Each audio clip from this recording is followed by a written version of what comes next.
Across Uganda's cultural institutions, the death of King Oyo is being mourned as the loss of a fellow custodian of the country's heritage. For 31 years, Oyo was at the center of Tooro Kingdom, becoming one of Uganda's most recognizable traditional leaders. Fellow cultural leaders are remembering not just the king, but the man they knew, worked with, and shared a common responsibility of preserving Uganda's cultural diversity. From Buganda, Katikiro Charles Peter Mayiga, who delivered the Kabaka's condolence message, hailed the great working relationship between Buganda and Tooro, describing King Oyo's passing as a great loss to not only Tooro, but the country at large. When King Oyo assumed the throne at the tender age of 3, the Kabaka of Uganda, Ssaabasajja Ronald Muwenda Mutebi, was named one of the guardians. We've always worked together, we've always planned together, all in the interest of the people of the two kingdoms. The demise of King Oyo is a big loss to the people of Tooro, because he has been having many plans for the sustenance of Tooro heritage and for the well-being of the Tooro people. But it's a great loss to Uganda too. Mayiga asked the people of Tooro to be united as they face the transition ahead. Stay united as we all wait for the following the ceremonies, the rituals that will be performed following the demise of Omukama.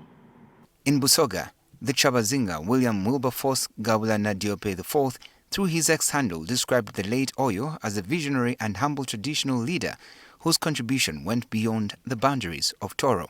Delivering the Kyabazinga's message, the Prime Minister of Busoga Kingdom, Dr. Joseph Muvawala, said the people of Busoga stand in solidarity with Tooro during this period of grief.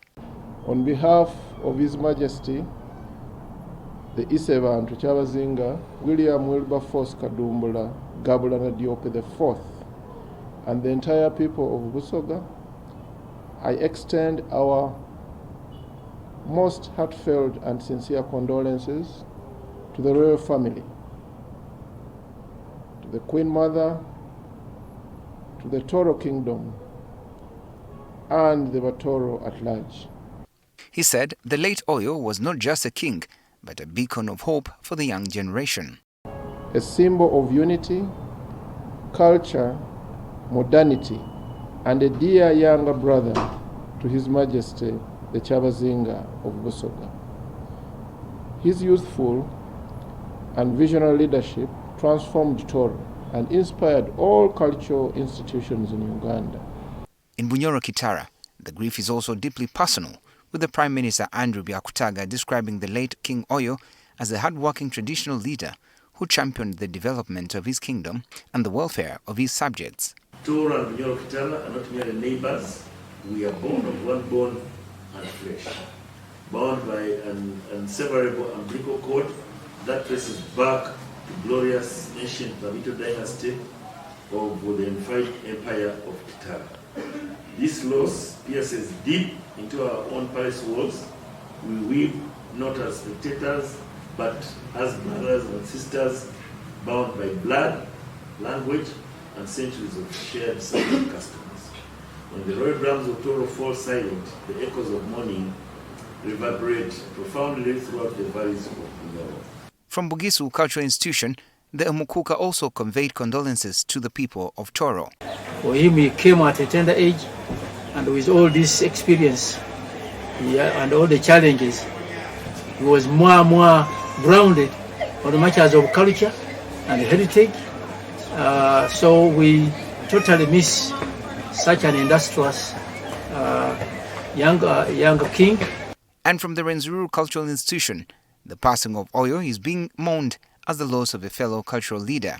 Using his social media platform X, the Omusinga of Rwenzururu, Charles Wesley Mumbere, extended his institution's deepest condolences to the people of Tooro and all those mourning, praying for comfort for the royal family. As Tooro mourns its king, Uganda's cultural institutions are mourning one of their own. We've lost that king of Tooro, and we will stand with the entire fraternity of the kings and the entire community of Tooro Kingdom. Mabi muno, mabi abantu be Tooro. For the cultural leaders who knew him, King Oyo's reign may have ended with his death, but all agree that his legacy in culture, unity, youth and relationships he built across Uganda's kingdoms will endure. I'm Benjamin Jumbe, NTV, Weekend Edition.